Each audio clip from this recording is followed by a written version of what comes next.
My guest today has the highest distinction of trainer of trainers in spiritual technology, founded by Zivorad Slavinski. He has had over 30 years of experience helping people with their spiritual development. He is also the author of Spiritual Technology, A Journey into Oneself, Untitled Protocol, How to Integrate Internal Conflicts, and Satori Protocol, How to Resolve Emotional Problems and Achieve Spiritual Enlightenment. Welcome to Noble Warrior Vladimir Stojakovic. Thank you, CK, for inviting me. I'm happy to be here. Amazing. So, Vladimir, I really wanted to talk to you because I myself came from the scientific background, and I've been looking for methods to effectively and efficiently make progress to my own personal and spiritual development. And I'm very fortunate that my teacher, Satyan Raja, introduced me to Zivorad's work. And from that, I met you. So I want to ask you a first question. Start off with this, because for a lot of people, this is a concept they don't quite know yet. What is the difference between therapy and spiritual technology? Well, there is an overlap, obviously, and there are differences. So with spiritual technology, we focus on releasing emotional problems. We don't focus on curing mental illness and psychological disorders. And everybody has emotional problems. Let's say that according to, let's say, Australia, where I live, every fifth person has some mental problems or some psychological disorder, while everybody else has emotional problems. So you can say that spiritual technology is for everyone, because you cannot really grow up, you cannot really develop without creating emotional problems. It's part of personality development. So what we do, we focus on emotional problems. We don't focus on mental issues and personality disorders. And the approach that we have is a little bit different. Okay, so I think there are over 500 official registered therapies, and they all have different approaches. Our approach is to make conscious and release suppressed thoughts and emotions. I would say that the therapies, official therapies, they work on moving the furniture around, so to speak. There is some internal world, and what they want to do, they want to arrange it in a better way. What we want to do, we want to completely clear, release problematic thoughts and emotions. So our main principle, working principle, is spiritual, and it is making the unconscious conscious. So in our methods, what we do, we use certain triggers. Those triggers will activate reactions. What reacts is suppressed thoughts and emotions. And then we feel those reactions, we verbalize them, and through that verbalization, we make them conscious. And by making them conscious, we release them. Okay, you can say that the problems arrive because we resist. Let's say something is happening to me and I feel some negative emotions, I have negative thoughts. And instead of just letting these negative thoughts and emotions manifest and go away, I block them. I don't want to feel them. I block them. I stop them. And because I do that, because I resist, they persist. Okay? And that's how we go through our lives, continuously resisting negative thoughts and emotions. And by continuously resisting, we keep building them up. And they go into the unconscious, they stay stored in our unconscious, the amount of them rises, and it is very reactive. So when something happens, when there is a trigger, these suppressed thoughts and emotions, they react and they create negative states and reactions. In our processes, we do it the other way around. What does that mean? It means we focus on a trigger, we intentionally, deliberately activate the negative reaction, but this time we are fully conscious, we don't resist it, we feel it as completely as possible. And then we find the words to express it.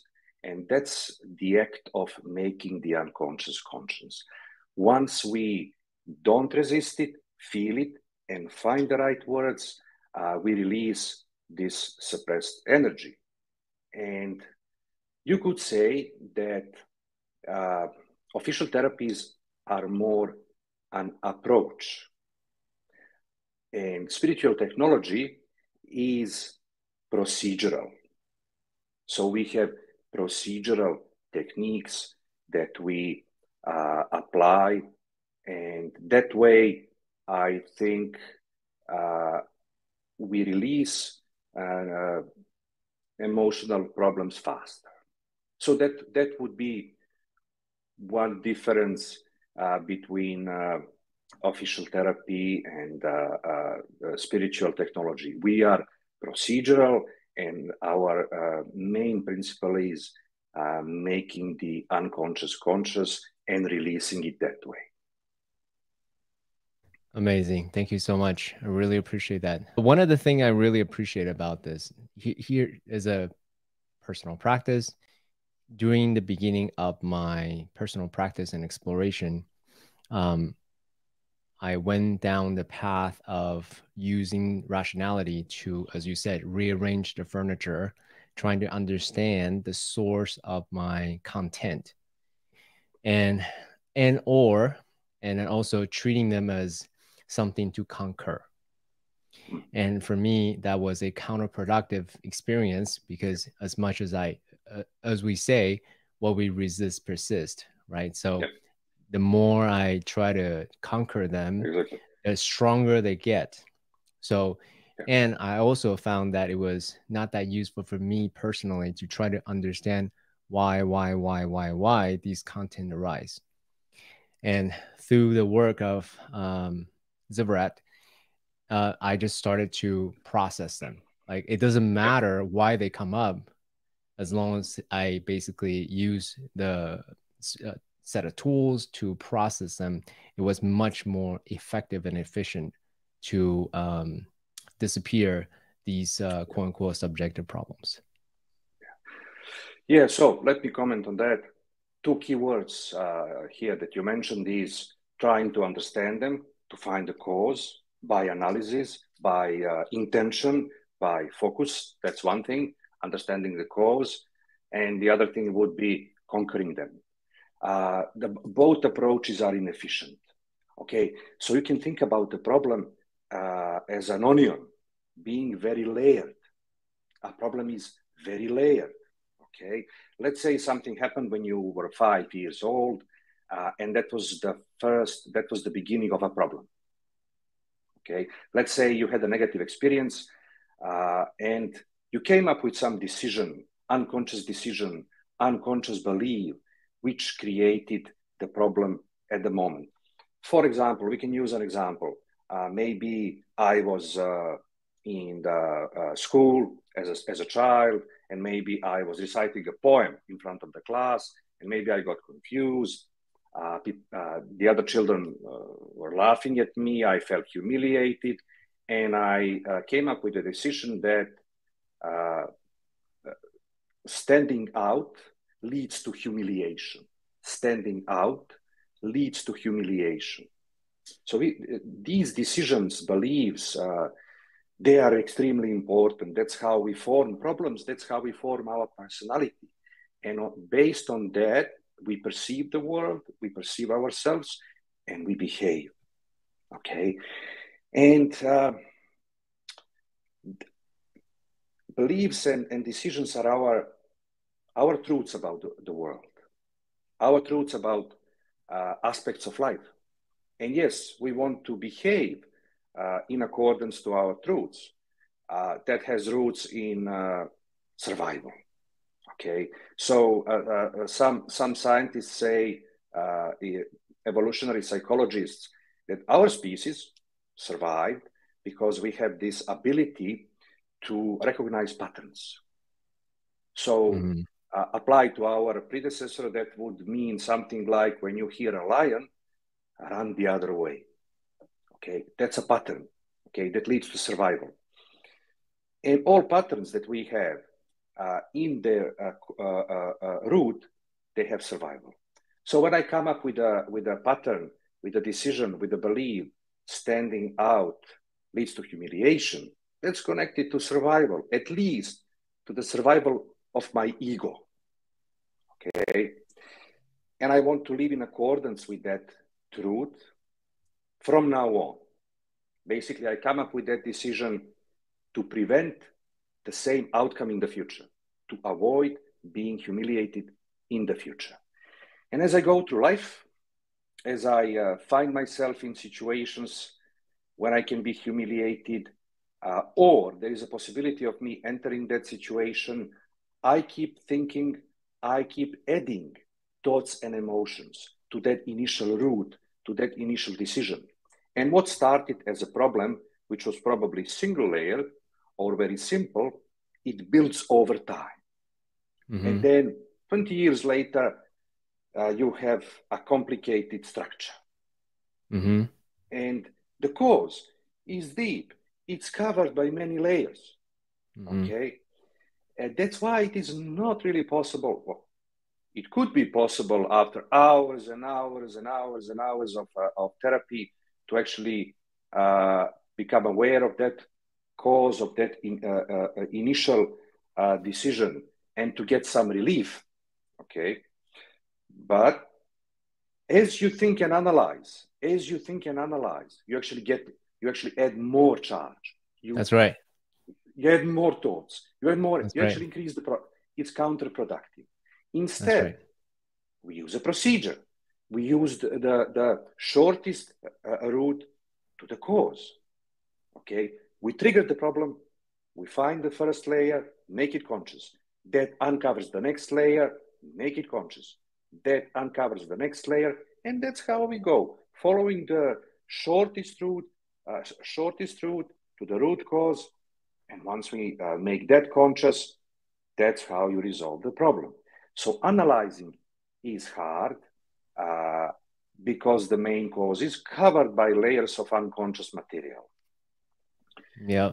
And it's probably a little bit counterproductive. Another thing that you mentioned is conquering, like the willpower and everything, but you already actually answered to that as well. The more you resist, the more it persists. Resisting means adding more. So let's say I don't want to feel weak. Okay. So whenever I have any thought or emotion that I associate with feeling weak, I say no, and I suppress it. And what does that mean? I add it to the pile being the problem.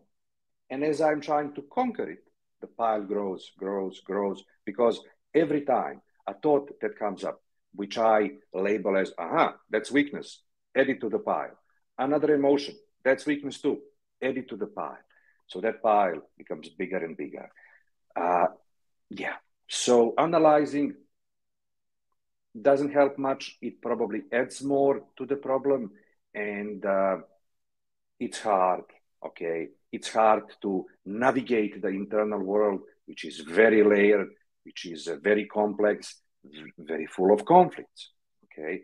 And conquering is probably even worse, because it simply means resist.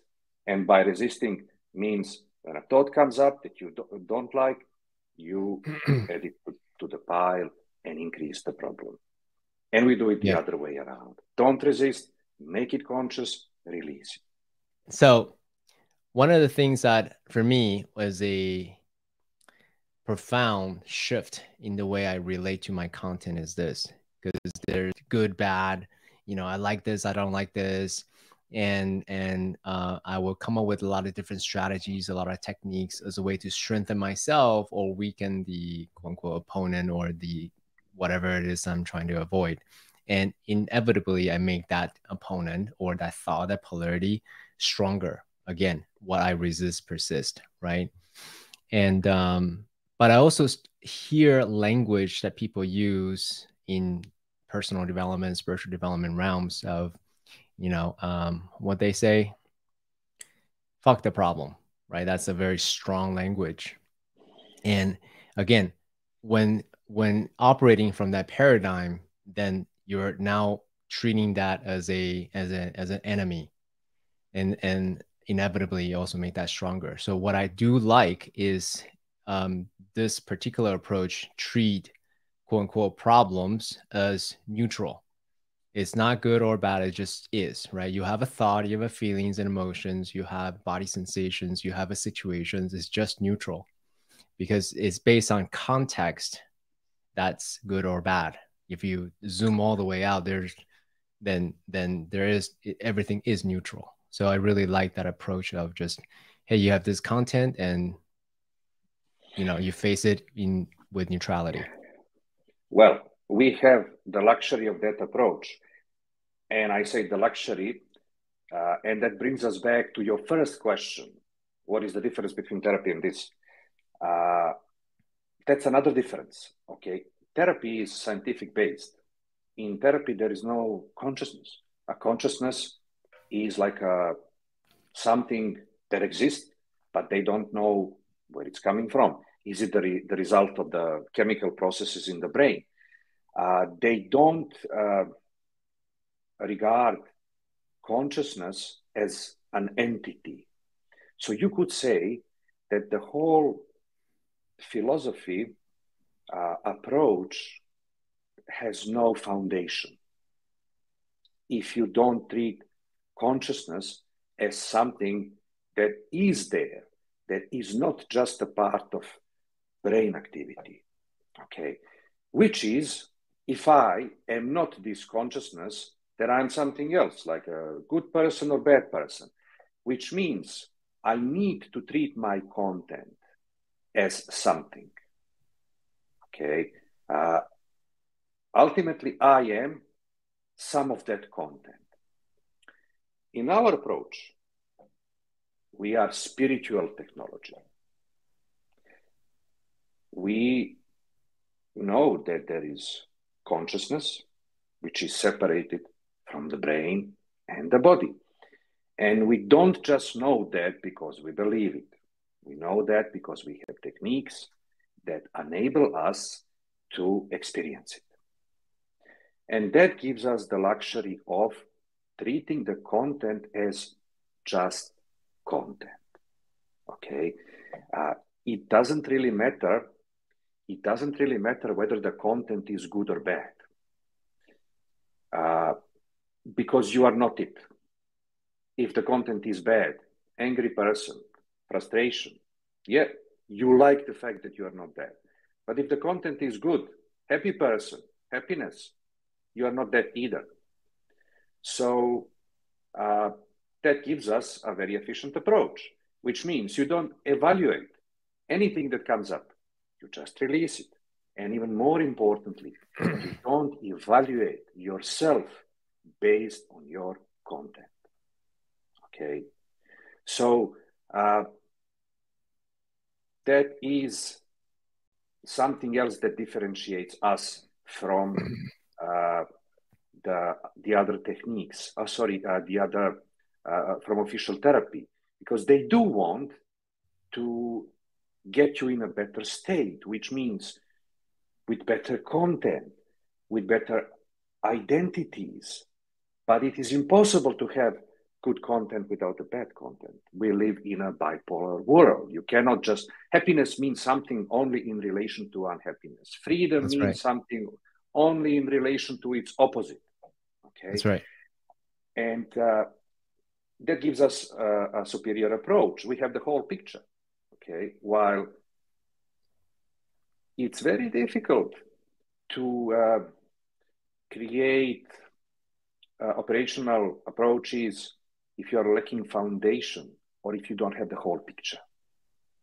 Okay. While here on the other side, we have whole picture. We know that we are consciousness, which is beyond polarities, which is neither good nor bad, which creates content. And that's what we want to achieve. To get rid of the created, unconscious structure and to remain as clear as possible. So how is this different than, I want to go back to that question, how is this different than New Age? Because you, in your book, I actually really like the way you delineated, well, this is not New Age thinking either. So say a little bit more about how is this spiritual technology different than New Age approach?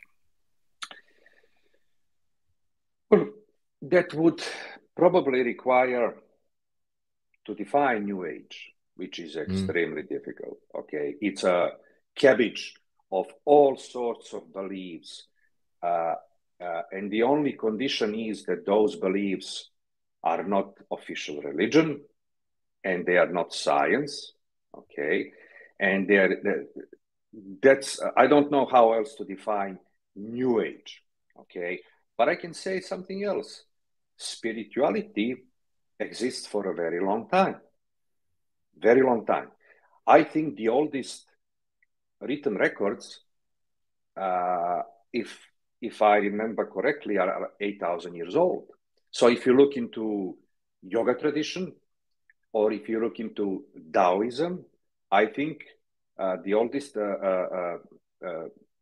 kept records are about 8,000 years old. So spirituality existed much, much before even science, let alone New Age. What we want to achieve in spirituality is what they call enlightenment, which is not really a great word. We want to achieve liberation. We want to achieve, we want to release all this content that we accumulated over our life or lives, if you want. So that's the goal. Okay. And another goal is releasing these emotional problems, but that's basically the same thing. Because what prevents us from being pure consciousness is these building blocks of emotional problems. That's what we want, a liberation. On the other hand, you have New Age with different goals. Okay. And very often, 99% of time, those goals are not spiritual liberation. And if they are not spiritual liberation, they are not spirituality. You can think about Zen. That's, for me, that's probably the purest spiritual discipline ever.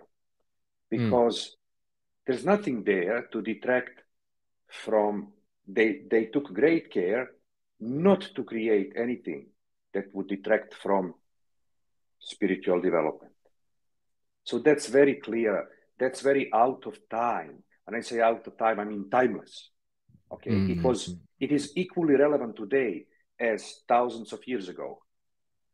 So the difference is we don't believe in New Age. There's lots of crazy ideas.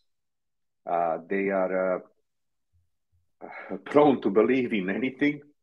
Okay, but in our case, we only have two goals which are interconnected: to release as much charge as possible, which means spiritual progress, and to release these emotional problems. But these two are inseparable. They are the same thing, just looking from a little bit different point of view. Actually, if you don't mind drill into that a little bit more? Because those two sounds the same to me. How are they different again? Well, depends on the discipline you are thinking about. So if you think about Zen, which is pure essence of spirituality, there is no such thing as releasing emotional problems. Okay, they just focus on spiritual development. But in our case, we actually operationally use problems. What are problems? Problems are negative states and reactions, and they are triggered by internal and external triggers. And they can be both philosophical and very trivial, down to earth problems. Like I feel angry when my neighbor makes noise. Okay, that's very earthly problem. But if I feel anger, yeah, that's a problem. Or when I think about the purpose of life, I feel depressed. Okay, that sounds like an abstract philosophical idea. In both cases, it's just an emotional reaction. And what reacted? Part of the ego. Okay, what prevents us from being who we are? Again, the ego. It doesn't prevent us from being who we are. It prevents us from perceiving who we are. Who we really are is always the same. It doesn't change, and it doesn't need any changes. But I cannot perceive it. Instead, I perceive some identity. So what we do, we use these methods to, when a problem comes up, we release the problem. And from the practical point of view, we immediately feel good. Okay, just 20 minutes ago, before I started the process, I felt pretty bad. I do the process now and I feel good. So that's like immediate benefit. But also what I did, I pinpointed one building block of the ego and I threw it out. And now this ego is a little bit smaller than what it was before the process. That's how it is both spiritual and practical. So it is spiritual, yes, because I am removing these building blocks from the ego. But should we actually neglect the practical side? Look, for me, this is big. Things happen all the time. We get triggered all the time. And now we have this tool to actually release this negative state and feel good. Like life is how you feel. If you feel bad, life is bad. If you feel good, life is good. Okay? So this ability, this tool to actually not suffer, to not have to go through suffering and just wait for it to pass. Because as soon as one suffering on one topic passes, something else happens and you suffer on another topic, and then, something else happens and you suffer on another topic.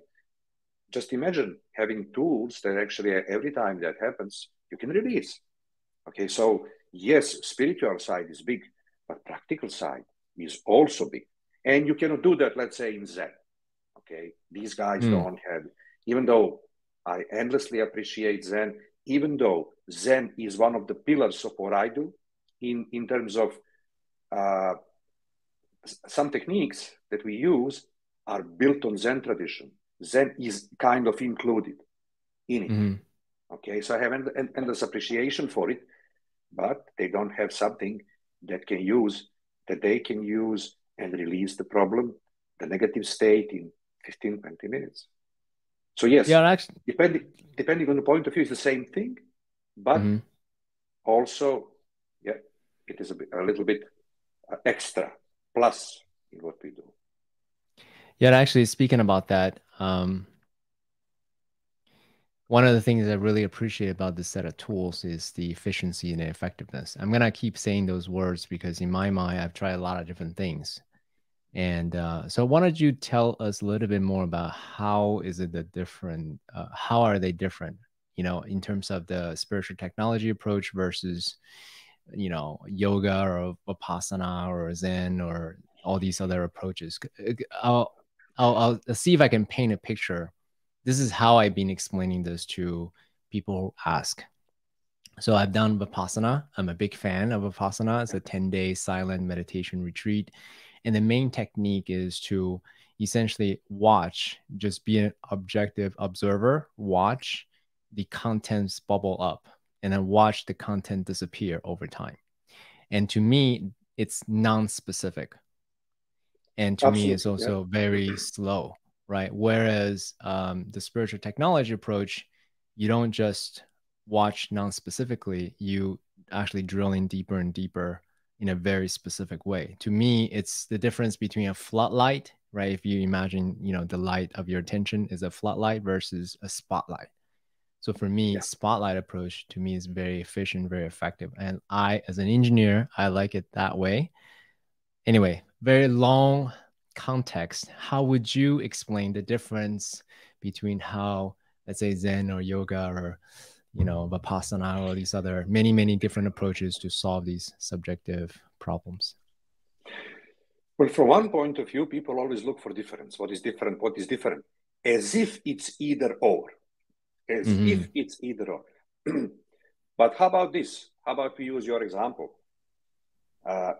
In spiritual technology, we don't teach you what to do before and after the process. So we don't have any dogma. We don't have any sets of beliefs. We don't have any advice, what to think, what to feel, how to behave. We are only concerned with engineering, so to speak. So here is your procedure, do it, okay? So basically, we don't cover anything outside of the process. So is that good or bad? Well, it's probably good in a way that it doesn't impose anything, but it's also kind of bad because people would like to know, okay, I did the process. What I do outside of the process? You know, to keep going with my development continuously, not just for the duration of the process. Okay. And if you go back to your example,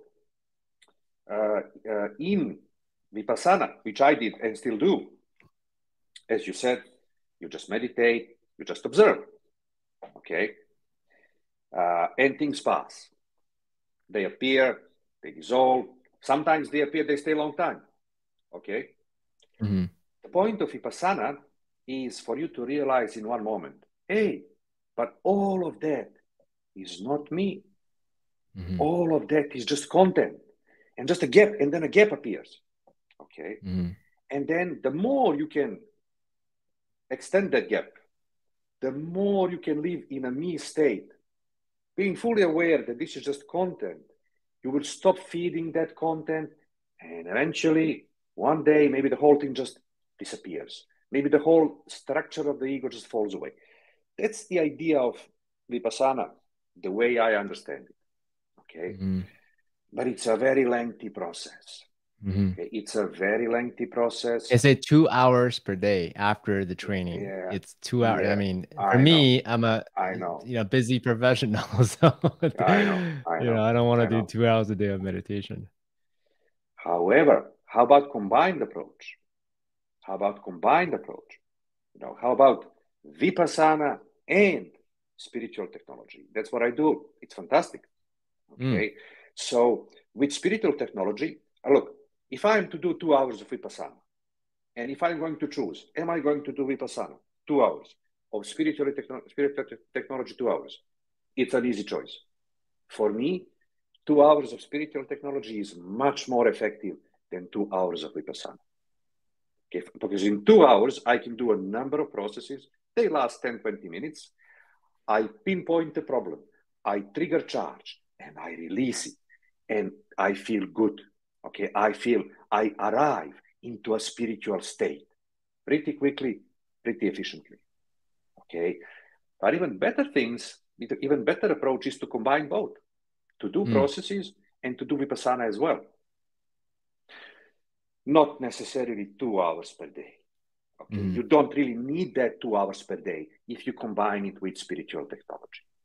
Okay, so what that will give you is a completely different understanding of yourself, spirituality. It will give you something to do outside of spiritual technology processes.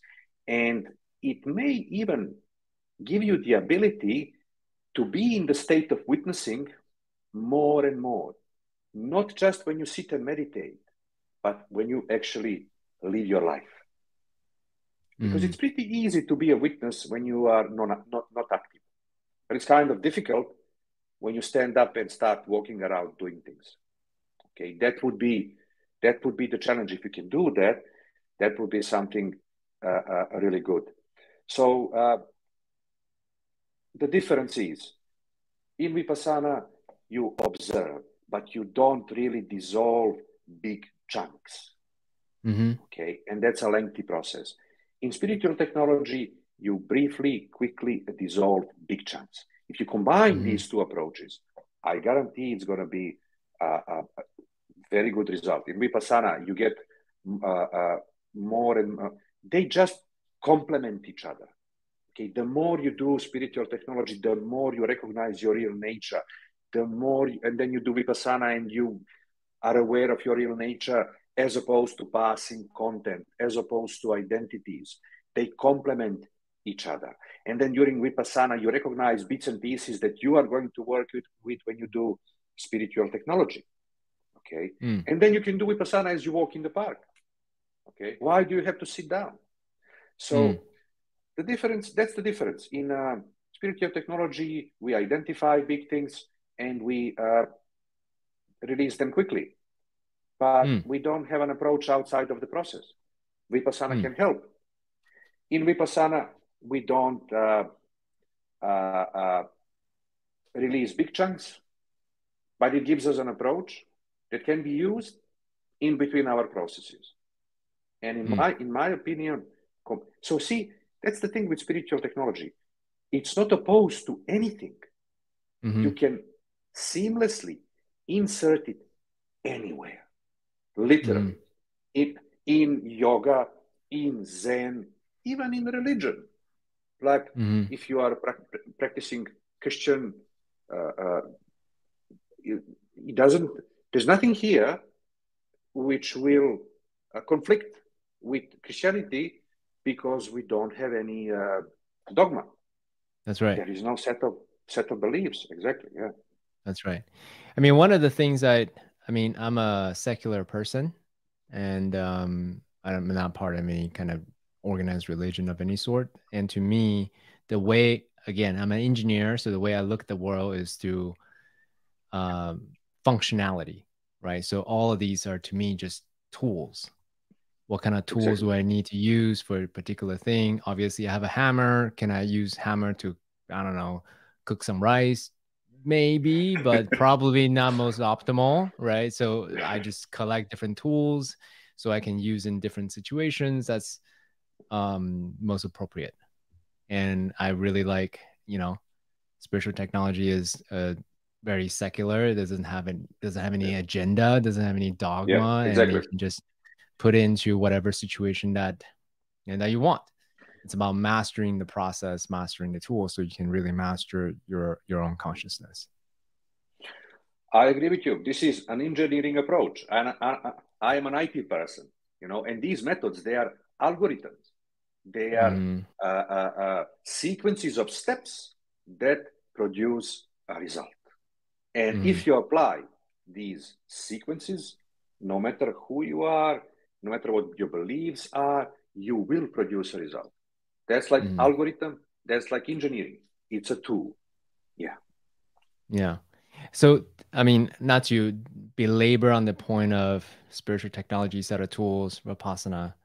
In my mind, how I'm using it personally is spiritual technology is very efficient and very effective at removing any kind of content, right? Any kind of charges, so that I experience the non-dual state pleroma as we know it, right? So that's, to me, I like that.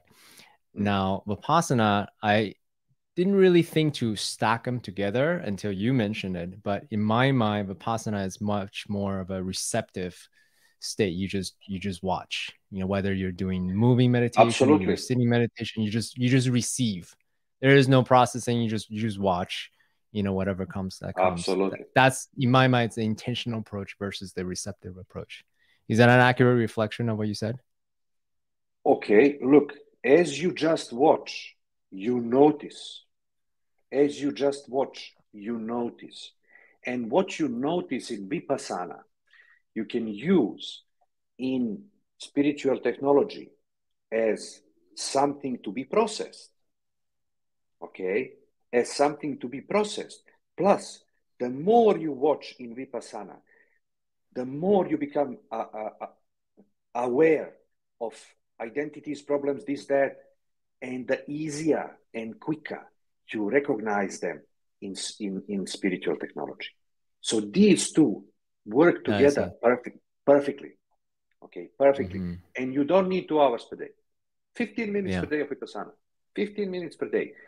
Look, I have so much experience with spiritual technology. I'm doing it like 30 and something years. And I process so many people. And when I have someone who does meditation, or someone who was in therapy, let's say Gestalt or cognitive behavioral therapy, people like that are much easier to work with. Why? Because they are familiar with their internal world. Why? Mm-hmm. Because they meditated. Okay, they didn't just watch television. So attention on the outside. They also put attention on the inside through meditation, through therapy, and they became aware of their internal world, of its elements. And those elements are the subject of processing in spiritual technology. So once we start using spirit, things just pop up because they are already pretty aware of them. Yeah. So Vipassanna, in spiritual technology, you have so much awareness, alertness, and observing throughout the process. Because you start the process, you use the trigger, something pops up. You have to be highly aware, highly alert to feel it, recognize it, make it conscious, and verbalize it. Okay, so these are the principles that we also use in Vipassanna. And yes, so when you do this meditation, be aware of the topics that come up that you can use in spiritual technology processes, okay? And also be aware of identities, content, because they will come up in spiritual technology processes and you will already be familiar with them, and that will make it easier to actually do the process.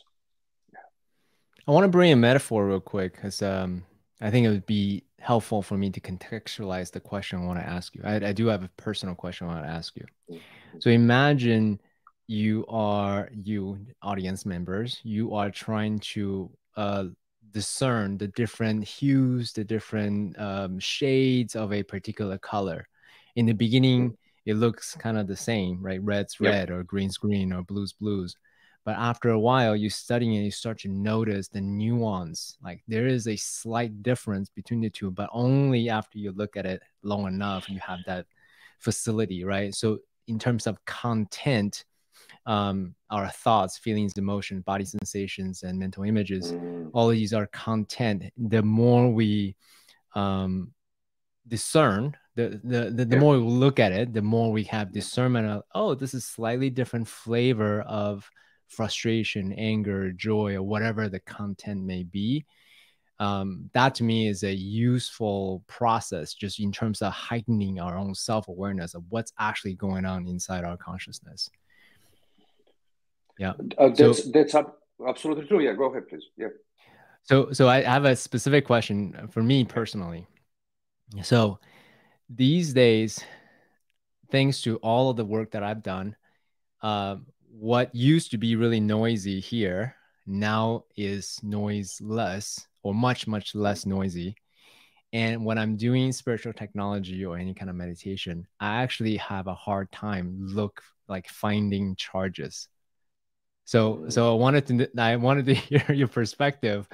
Either one, am I not looking at it hard enough? Am I just do I not see the nuance differences, or it is not enough effort, or I'm just a walking Buddha? I have no charges all the time. Okay. Yeah, that question comes up from time to time. And it is a little bit, could be a complicated discussion. One point that I can ask is, are you in a comfort zone?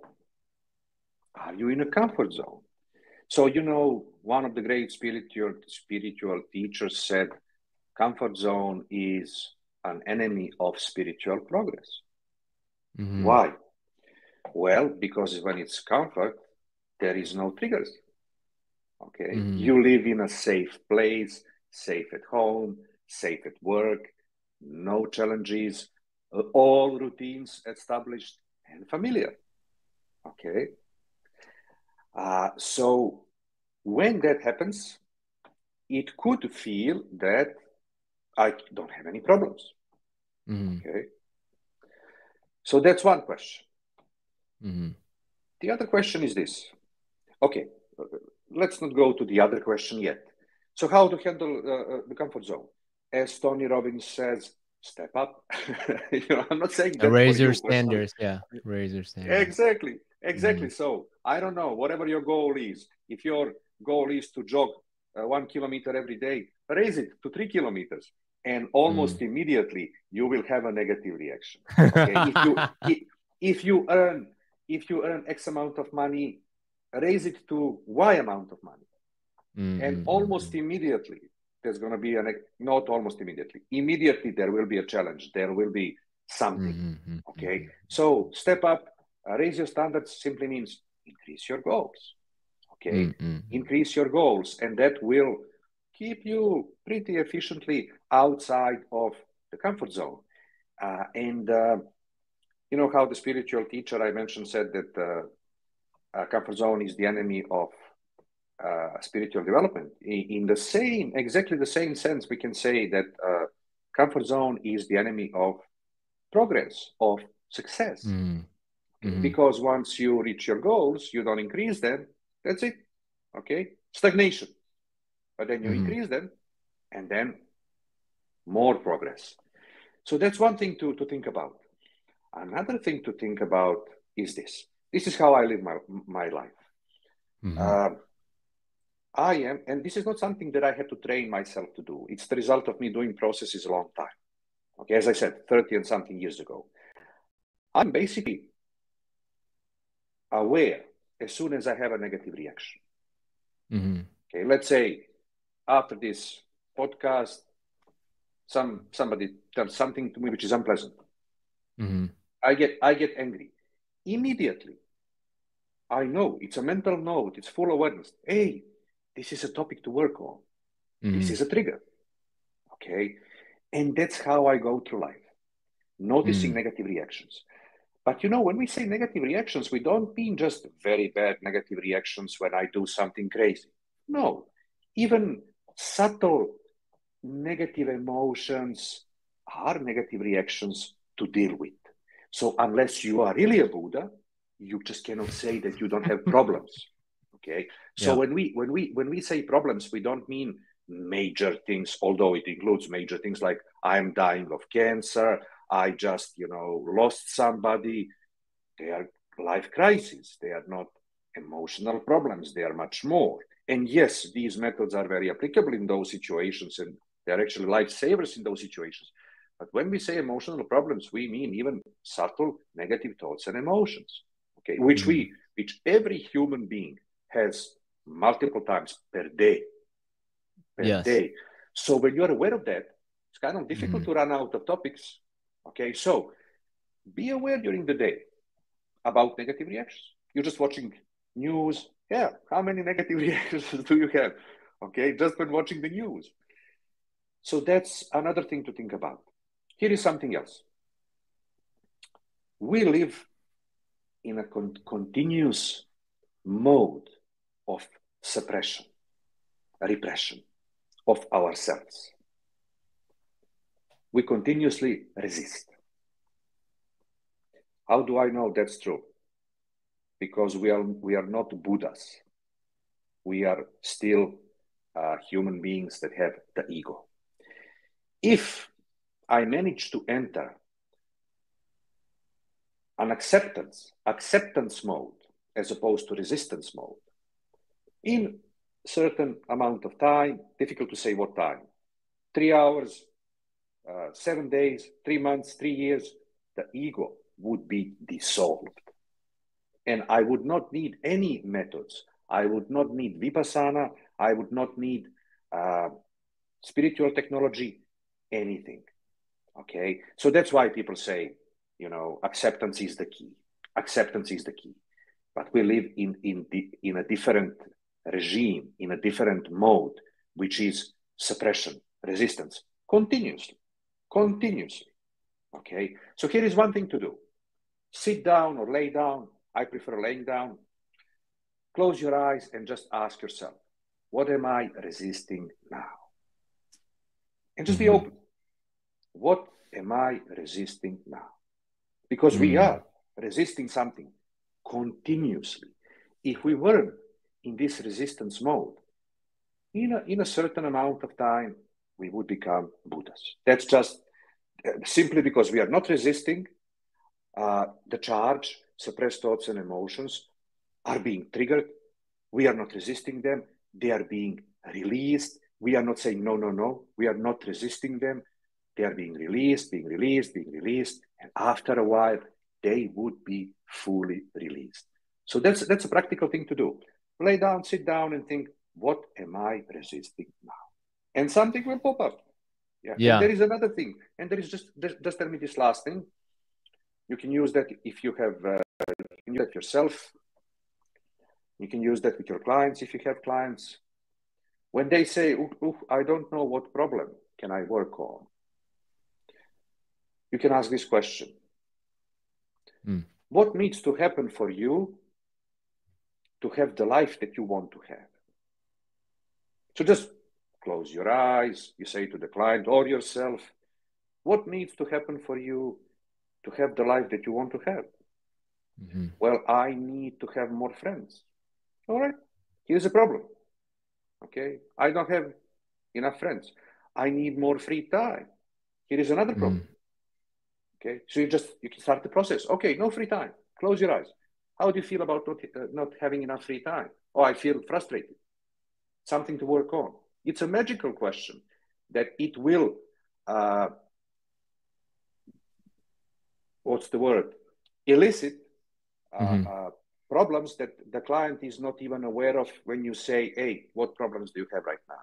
So what needs to happen for you to have the life that you want to have? And then things pop up and then you just work on that. I appreciate you answering these questions. I mean, I was being obviously facetious as comparing myself to a walking Buddha.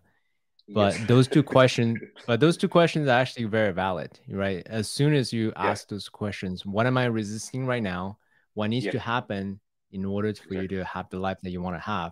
Automatically, the brain goes to work, and automatically, then, Yeah. And look, you didn't. You're calling yourself saying a Buddha is not really. It's not really in any way wrong, because if I don't have any problems, I am a Buddha.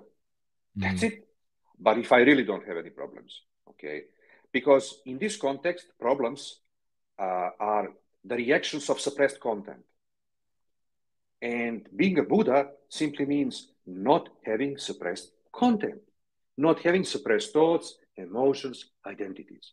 That's it. Okay. So sometimes jokingly I say, when clients say, well, I don't have any problems, I say, so you're a Buddha? Oh, no, I'm not. Well, then you must have problems. Then you must have problems. So tactical question here real quick. I have two follow-up questions. One is, do you process immediately or do you batch them? You write them down and you do it in one session at the end of the day or middle of the day or something? What do you do? For me personally, I process it as soon as I have an opportunity. I see. As soon as I have an opportunity, okay? Of course, if I'm somewhere where I cannot do it, then I try to be in Vipassanna mode. Observe, meaning be fully aware of the reaction, let it manifest, but don't necessarily let it overtake you, okay? Try to act from, let's say, from the rational. If you are overtaken by a negative reaction, you can submit to that negative reaction and start fighting, okay? Mm-hmm. Or you can let it happen, but try not to be controlled by it, okay? And then when I have the first opportunity, I do the process. Because one of the privileges that we have with these methods, and it's a privilege, you don't have to suffer. Mm-hmm. You can use the first opportunity and release the problem, as opposed to just, look, I know people who, for example, had something bad happen to them. And I was looking at them, observing them, how they suffer for 2 weeks, for 6 months, how they start drinking, how they come up with all negative conclusions about life. And you know what they're doing? They are not just suffering at the moment. They are actually adding more problematic stuff, negative conclusions, negative decisions, negative beliefs based on those negative experiences. And then further in the future, it's going to be worse. So a person I knew had a breakup with his girlfriend many years ago. And then he went to the suffering stage of drinking and being very negative for like 6 months.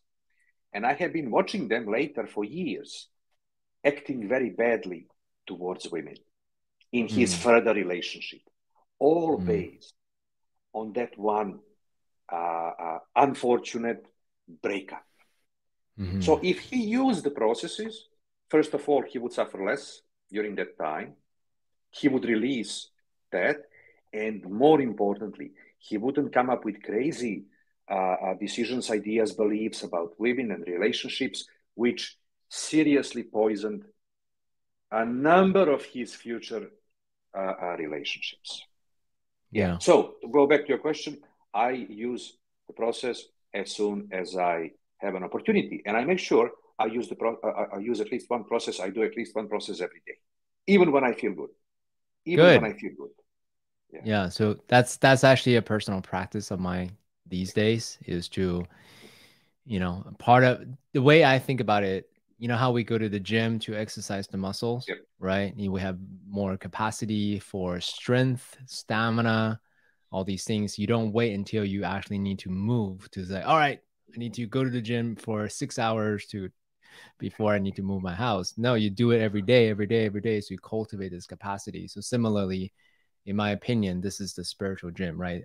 We're cultivating our ability to remove content or transmute content very, very quickly. So to me, this is a worthy daily discipline, or blissdiscipline, right? Blissfully, doing these type of disciplines. Yeah. Yes. Let me just add something to that metaphor, if it's a metaphor. So when you go to the gym and you practice, you feel better. And as long as you keep practicing, you have benefits. But there is another aspect here with spiritual technology. If you do it every day, you don't just feel better in the moment. You reduce the ego for one little building block with every process. So basically, you carry less weight. With every process that you do, you reduce that weight for a certain amount. And you accelerate your spiritual evolution, because that's what we are doing here on this planet. We are going towards full enlightenment, so to speak, even though that's not a good word. Okay. So somebody said that yoga is created just to accelerate what would happen anyway. So we are going towards some evolutionary goal, and that goal is to completely release suppressed thoughts and emotions, or samskaras, which are the impurities, the byproduct of evolving. Okay. And if you do process every day, you accelerate that. So basically, you are not just feeling better right now by doing the process. You are investing into the future, because every day you remove a process, every next day you carry less weight, and you accelerate your evolution. Yeah. So it's not just about now feeling better, even though, yes, you feel better now. It's about future investment. Yep. I'm right there with you, my friend. So I actually do want to follow up with the question, the analogy you used about Tony Robbins. You know, Tony Robbins is all about raising your standards, right? So which I am a huge proponent of raising standards, mastery, development, hence this particular podcast. But assume so I agree with you. And what I can hear already, some of the skeptics will say, well, wait a minute. I thought spirituality is all about, you know, being in a perfect harmony with what is. So what do you mean, like raising your standards? Like it seems paradoxical, you know, conflicting. Can you speak a little bit more about that? Yeah. So spirituality is not against anything. Spirituality is against identifying with anything. Mm. Okay. So if you want to be a successful business person because you want to boost your ego, that's the problem. Okay. Identifying, which means, I will be wealthy and famous, which means I am worthy, I am special, I am superior. That's the problem with achieving anything. Okay. But if you don't identify with anything that you do, it's not in conflict with spirituality. Got Okay. it. Now, it's not such a, so that's one thing to make. Now, just yesterday, I was listening a live discourse. I was here in Sydney. Eckhart Tolle was here, and he had his talk, and I attended. And one of the things he said was this: nobody gets enlightened if they don't suffer. Nobody gets. Probably he didn't use the word for word like that, but you know that's the meaning. Which means suffering is here to help us evolve. Okay, so we go back to that comfort zone. If you are in your comfort zone, you don't suffer. It's very difficult to make any spiritual progress. I see. So pause. So what I just got now is, hey, if you're perfectly comfortable, that's fine. It's no problem, right? But if you want to grow, if you want to evolve, if you want to progress in any, if you have that intention, then push your edge in an objective, neutral kind of a way. Is that what I'm hearing? Yeah, you know why? Because if you are in a routine state, charge doesn't get activated. If charge doesn't get activated, you don't suffer. If charge doesn't get activated, you don't get an opportunity to release it. Do you understand what I mean? I do. When do you use spiritual? So we have lots of charge, but only one little part of it. And for the listeners, if they don't know what charge means, simply suppressed thoughts and emotions. So we have many of them. Most of them are passive. If they were active, all of them, we would end up in a mental hospital. Okay, so most of them are passive. A little bit of them is active, and that little part is what you process with our processes. Okay, but if you live in a very comfortable state, nothing gets activated. You feel like you have no problems. There is nothing to process, nothing to overcome. Okay, so having goals, activating charge, having goals is not a problem. The problem is always when we identify with things. That's having experiences is not the problem. It's a problem if it's, I am so superior, I am better than others, I am privileged.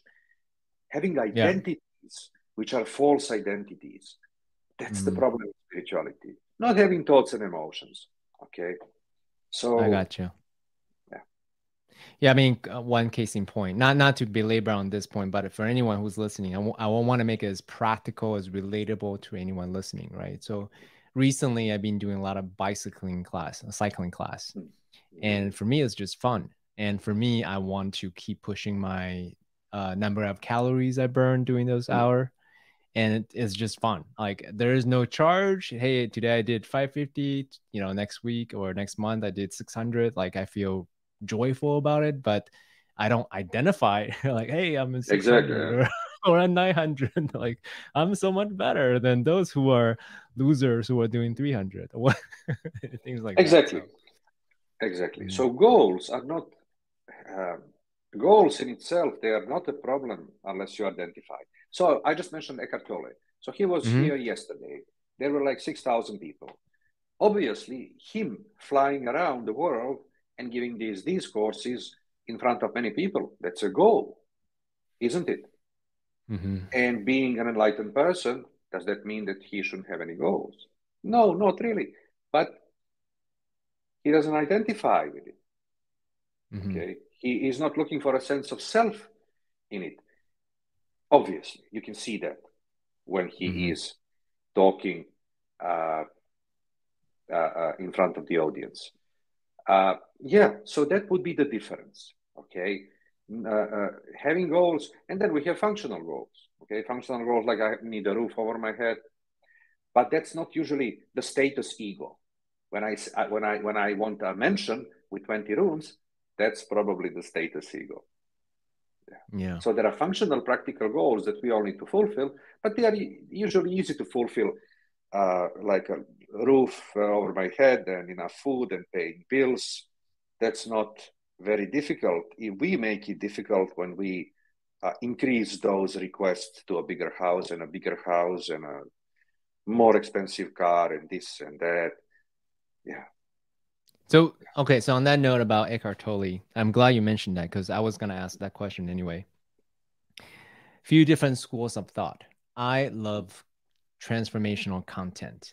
I like content because for me, when I consume content, it brings up, aha, there's a nuanced understanding of something, or maybe a charge was brought up. So I like content. But there's another school of thought who says, hey, the answers you seek are already within you. You don't need any more content outside of you. You just need to seek inward to find whatever insights or epiphanies that you want. So as a practitioner, as a teacher, obviously right now you just mentioned you went to Eckhart Tolle's talk.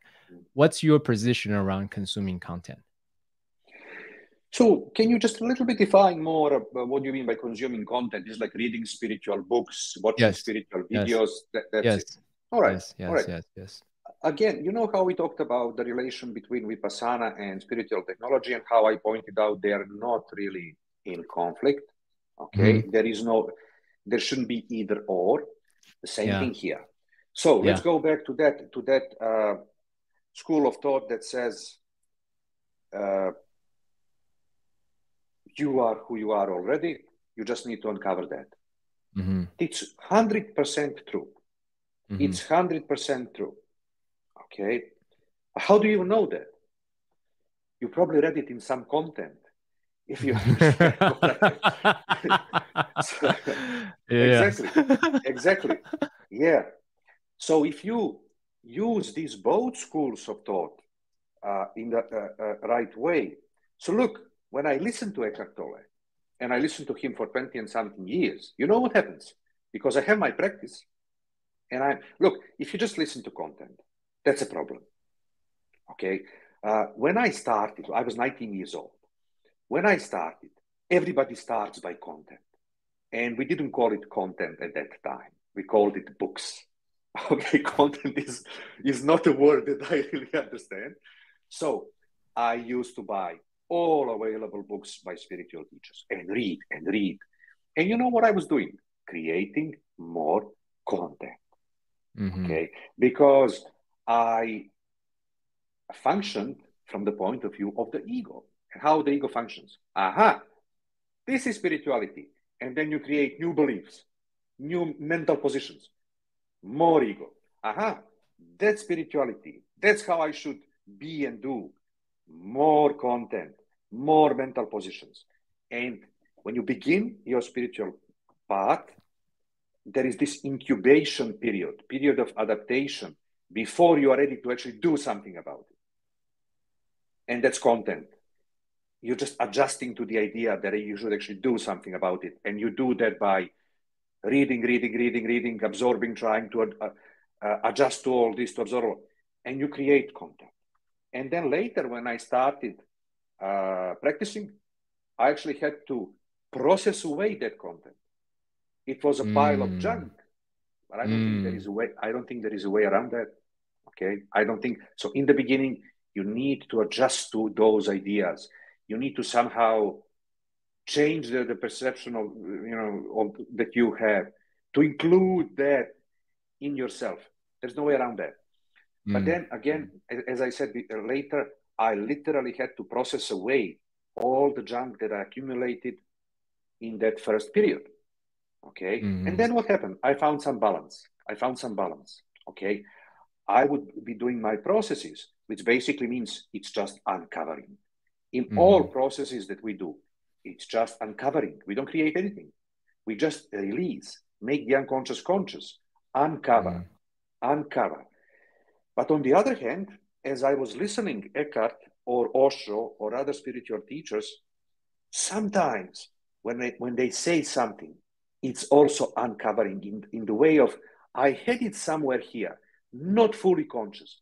And when they said it, it popped up because it was ready, and I feel release. So if you just assume this attitude, you are what you are, you just need to uncover. The question is how you are going to uncover that. Okay.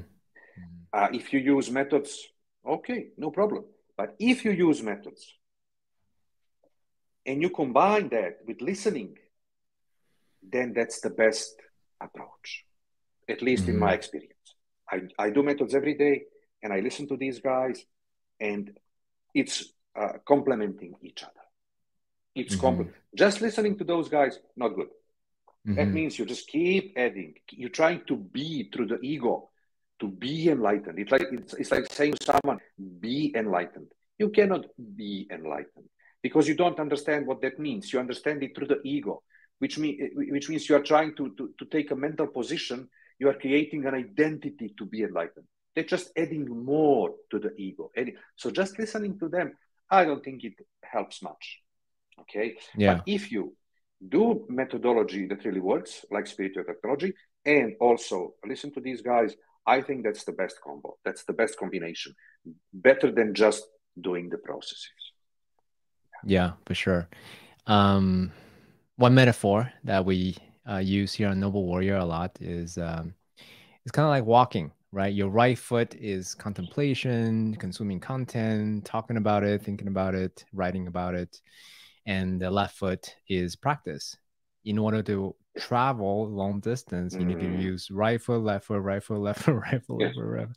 That's how you walk, right? But if you just keep using the right foot, right foot, right foot, right foot, you're walking in circles.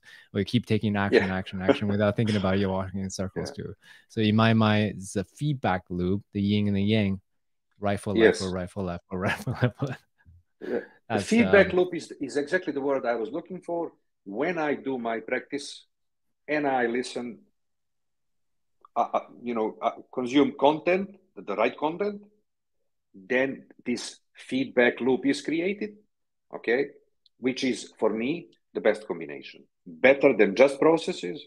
Just processes is okay, but this is better. And just listening, just consuming content, I don't think that's even good because you just keep adding content to the ego. Yeah. I have a PhD. I've read thousands of books. I was at the school of consuming thousands of books because I thought that would make me wise. And nope, it's just clogged up my mind with so much content. I had to, as you said, process them to find my own gem afterwards. Yes, look, I don't think that was a waste of time in any way. Osho said, a person's steps on the spiritual path when the terror of the mind becomes unbearable. When the terror of the mind becomes unbearable, which means you have to go and develop your intellect as much as possible to reach a certain point where you can actually say, yeah, that's it. It didn't satisfy me. It doesn't work in terms of fulfillment. Okay. And then you look for something else. But at least the intellect is sharpened. And I think that's also important. I think that's also important. I think most people who are actually seriously on the spiritual path did something before that to sharpen the intellect, to how to say that,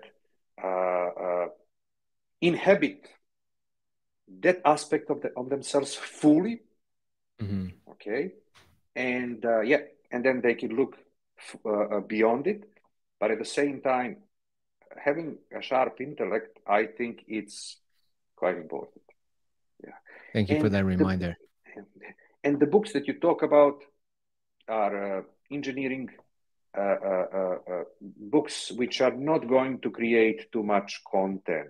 They will create a knowledge, but not content. When I say content, I mean identification, suppressed thoughts and emotions, and so on. That's a whole different rabbit hole I can talk to, but I want to.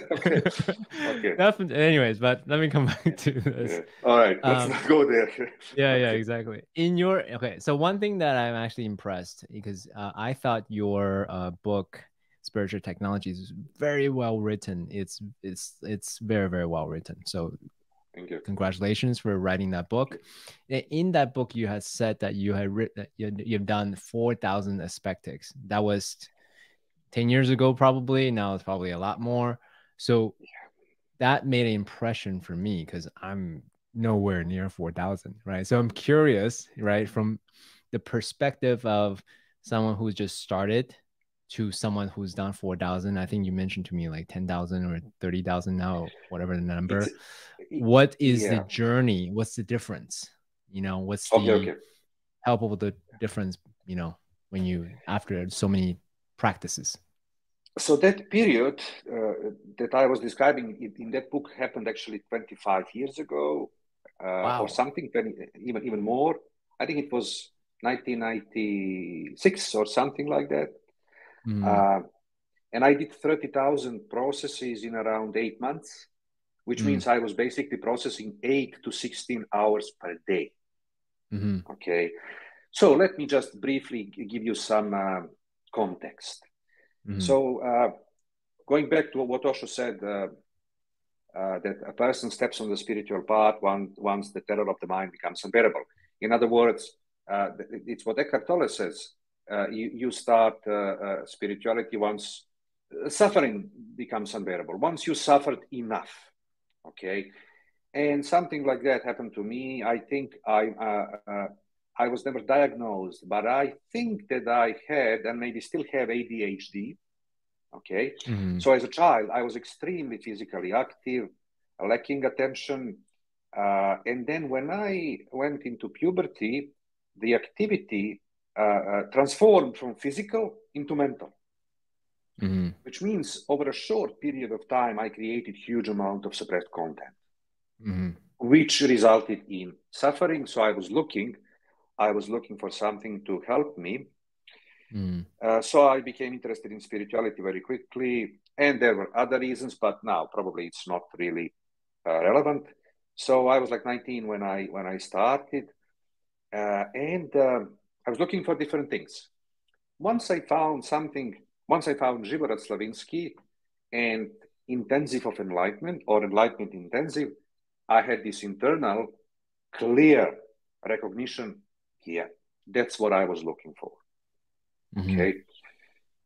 So I went to short intensives, long intensives, and I think I was around 21 when I had this experience. I found myself as I woke up in the morning, literally outside of my ego. So for a very short period of time, I had full access in what it means to have no ego. Completely. Okay. And it was such a familiar state. It was me, just me, without any thoughts, emotions, or identities. Yet I was still able to fully think and feel. Okay. And then I went to 14-day intensive. 14-day intensive is a hard thing to do. So what happens is this: all of us have some kind of gatekeeper in ourselves. What is a gatekeeper? So we have a huge amount of suppressed thoughts and emotions. Mm-hmm. And this gatekeeper only allows to pass from unconscious to conscious the amount that we can currently handle. Okay, it's like a fuse. Okay, it's like a fuse for electric power. When electric power increases, the fuse jumps out, so problems don't happen. So we have this gatekeeper, and that gatekeeper doesn't allow more mental and emotional content to surface more than we can handle at the moment. Mm-hmm. And when you do Gnostic Intensive, that lasts 14 days, you keep bashing that gatekeeper. You keep destroying it. And you know, the guy who initially created the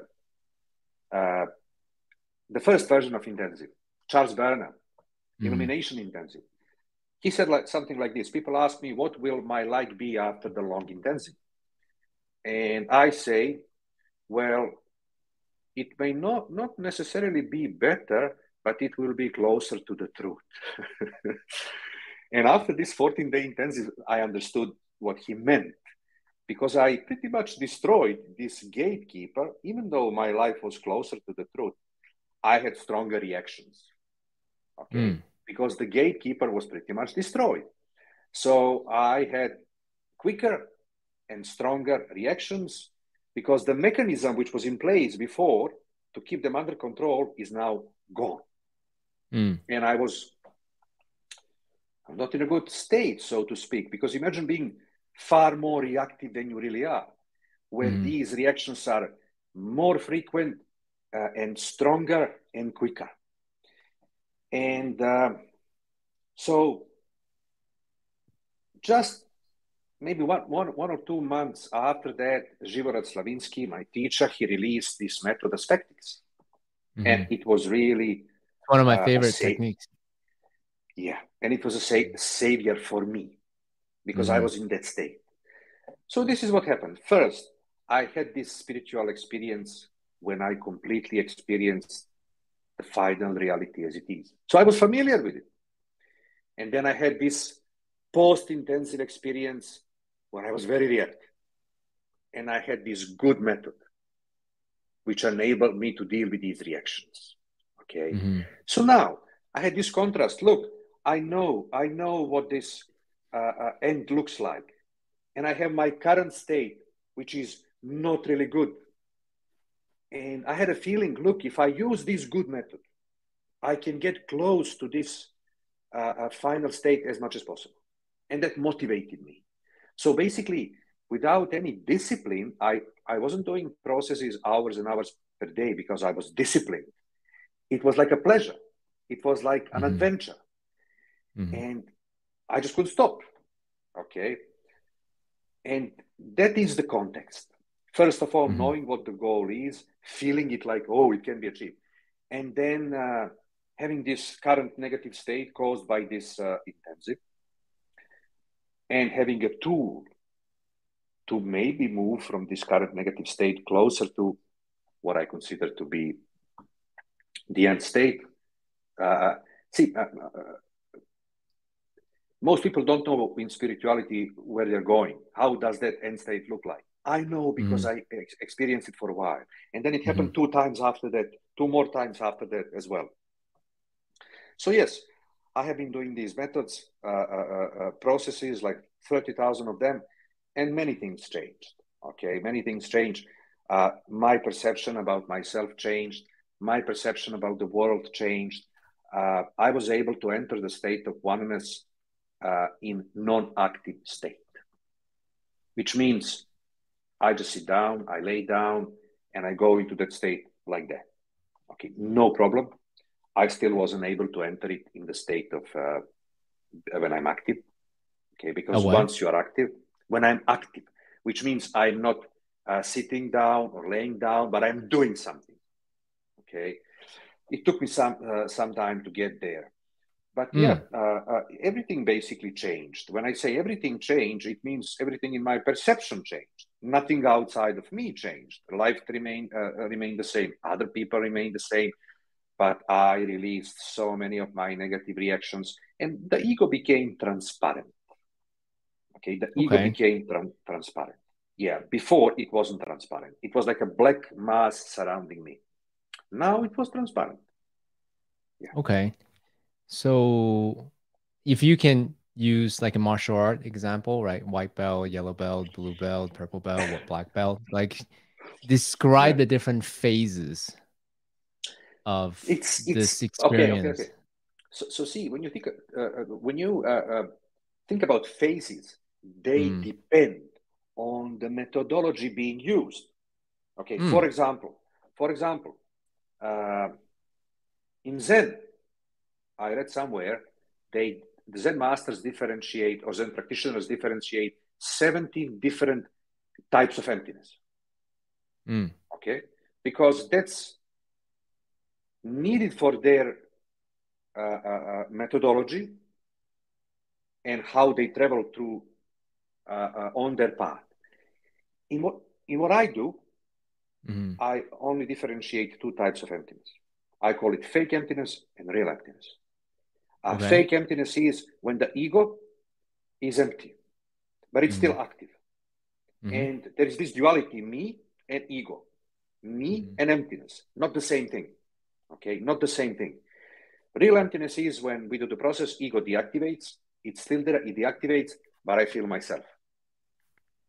Okay, so the point is, these states, I describe them in my book. These stages, I described them in a book. I don't think that I can even remember, but I'll try.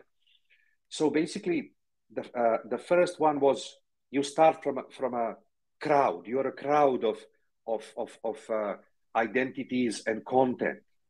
Okay, and then I think the first state was I am emptiness, or I am. No. The first state was I am me. I think so. Okay, and that lasted as an identity for a while. Then I did processes, did many. Then the next one was I am emptiness. That lasted for a while. And then I realized, yeah, this emptiness is also content. So I removed that. So what you have at the end is presence. And now, when you don't think anything, you are there present. But if you think, who am I? Then the best thing, the closest thing is I am me. I am myself. But it's just a thought. Okay? The very moment you start thinking I am me, it's a thought. It's a thought. But if you release that thought, then again, it's you. It's you, just you, the same you know your whole life, being there, not being covered by identities and thoughts and emotions. But if you want to somehow verbalize it, then you say I am me, but not me as an identity, but me as a being which doesn't have any matter, energy, space, and time, but it's still you, the same you that you know yourself your whole life.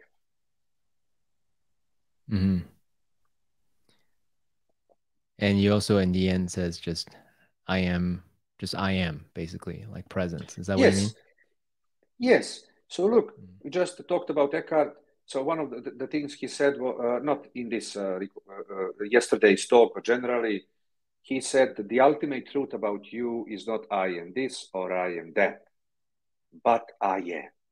Okay, so what that basically means, it's not an identity. When you say I am this or I am that, it means I am body, I am consciousness, I am male, I am female, I am many things that I am. Whenever there is something added to I am, that's an identity. Okay, we are identified with it. So it's not I am this or that, it's I am. Okay, I am without an identity. Just, in other words, just me. What is the difference between enlightenment, I am, and everyday me? Well, everyday me is always I am something. I am body, I am consciousness. But the enlightenment is de-identified consciousness. Just I am. Or you can even say I am without I. Okay, I am without I. All right. There's this debate: is I the enlightenment, or is it not enlightenment? I, as a thought, is not enlightenment. It's just a thought. Okay, but when there is no thought, there is your being. If you ask yourself, "Who am I?" You immediately feel I am. Okay, but if you think I am, then that's a thought. If you let go of that thought, what remains is the being without thinking I am. Got it. You know, Thank you for that. it's difficult to explain that, but it Yeah, can be experienced here. I mean, we're trying to describe dynamic nothingness, right? How do you, any words is content? Like, how do you describe nothingness with content? It's it's paradoxical. Yes, you cannot do that. As Lao Tzu said, he said, I think the Tao you can talk about is not Tao. Okay, because when you say something about it, it's a concept. Every word is a concept, and then you perceive that concept, and then you create that concept, and then you experience the concept. You don't experience the thing itself. Okay. Yeah. So yeah, it cannot be described, but it can be experienced through methodology. Yeah. Yeah. I always thought that opening line was really funny. He said, "Dao ke dao fei chang dao." That's the Chinese version. The Dao that can be said is not the Dao. And then he said that, and he proceeded to describe. Exactly. Wrote a whole book about it. Well, yeah. Well, Eckhart said, like Lao Tzu said, the Dao you can talk about is not Dao, but now, once we said that, we can talk about it. So you know that these are just words pointing to that. So once you know that, you have some pointers, but you don't take it literally. Got it. I appreciate that. Now, you had mentioned you were practicing the enlightenment intensive so intensely for 14 days, and you knock on the what do you call it? Gateway? Well, that's how I call it. The gateway. I don't know. I already forgot. But it's basically it's a mechanism that is there to only allow reactivity as much as you can handle. It's a defense mechanism, one of the probably many that we have. We know when children have tantrums, like toddlers, they have tantrums. And that's because that mechanism is still not working properly. Okay. And then you start socializing them, and then they learn. And basically, an average human being has an internal guard against this reactivity. We continuously live having this guard against our reactivity. So when a reaction comes up, to actually suppress it, not to feel it fully. So yeah, the gateway keeper. Yeah, the gateway keeper. Right. I think that's right. Yeah. So, one of the things that we do talk about psychedelics on this podcast, I know you had told me in our earlier podcast, you haven't had that experience, but I only want to allude to this specific point. These classic psychedelics, what they do, I guess psychologically, I guess you can call it that, is they turn down the default network, the guard, right? That's guarding the control, so that we can experience new things. So it sounds like it's very similar. The way that you describe it is what I was wanting to point to. Often I listen to the description of people who use psychedelics, and sometimes when they describe what they experience, it does sound like what we call enlightenment. It does sound, I cannot be 100% sure because I did not experience it. But yeah, it's okay. But there are easier ways to experience it, more certain ways to experience it. And another thing regarding our methods is this: it's not just important to experience enlightenment. It's also important what you release on your way to enlightenment. Okay, what you removed how much you reduce the total sum of the weight that you carry, of the ego that you carry. So that's another aspect of these methods that we do. And yes, regarding psychedelics, I don't have any experience. I've been listening a few books, watching a few documentaries. Some people didn't say that, but some people do express it as a spiritual experience. And it does seem very often that it is a spiritual experience. Yeah. But did it release anything? Can you repeat it? You know what I mean? Like with these methods, you can repeat it 10 times a day if you want. I know exactly what you mean. So I actually do have a nuanced question I want to ask you, because you actually alluded to it just now. So assuming just a visual metaphor, right? You're climbing this mountain towards enlightenment, quote unquote, at the summit, right? In many ways, the daily practices of whether spiritual technology or yoga or whatever method that you choose, you're left foot, right foot, right foot, you're climbing this mountain, right? Yes. In some ways, I think the metaphor that I use is psychedelics essentially pick you up, helicopter, drop you off, and then pick you back up again, put you back on. So in some ways, for me, my personal experiences, it was very useful for me to see like, oh, that's what it feels like to be quote unquote enlightened or connected to my true self. But also at the same time, I thought it was a silver bullet. I can just stay there, but it doesn't happen that way, right? You come back down really quickly. But it's useful, as we mentioned earlier, to stack them together. I do my regular practice. At the same time, if I'm stuck somewhere, then psychedelics, ayahuasca, whatever the thing may be, can help me break through those barriers that didn't have access to otherwise. That's my opinion today. I'm curious to know your thoughts about that. Oh, okay. I can say this. You can also break through those barriers with our methods. And I know that from experience, because every now and then I hit something very big. I had, in last 30 and something years, I had that a number of times. And you hit something, some entity, I don't know how you call it, because you do these methods and they are usually relatively fluent and easy to do. And then some ugly bundle comes up, which is hard to deal with. And you just keep knocking that ball using the methods. And after a while, it comes down. I remember, like, it doesn't happen often anymore. Now I can bring it down in one process, even that may be a longer process, not 20 minutes, maybe 1 hour. But before, like 10, 15 years ago, it would take me like 2 or 3 days to bring down something like that. I would do a process, I couldn't finish the process. I would go around doing my, everyday life activities, keeping this thing in the back of my mind. And then going back later, doing process. Again, stand up, do something else, keep it in the back. And 2 or 3 days later, I hit something and it disappears. Okay. So, these big issues, big roadblocks, they come up. Okay.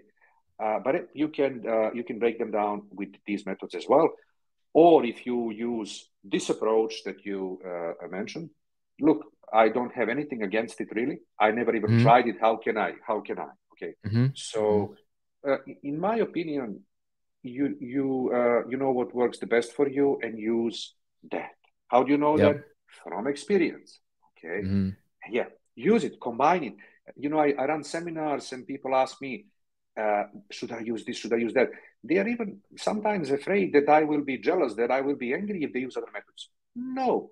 Okay, use everything that works for you. My whole life, I was a student of Zivorad, but he never had anything against me trying everything else. And I tried everything else. Okay. So yeah, we don't have any dogma, religion, jealousy. Try everything, use everything. And if you have found an approach that works, use it. Yeah. So here's someone who says who actually loves therapy, and this is one opinion, and I think it's similar, but I just want to double check with you. So his opinion is therapy, yes, it creates a lot of content, but it helps me basically try out different nooks and crannies of his mind.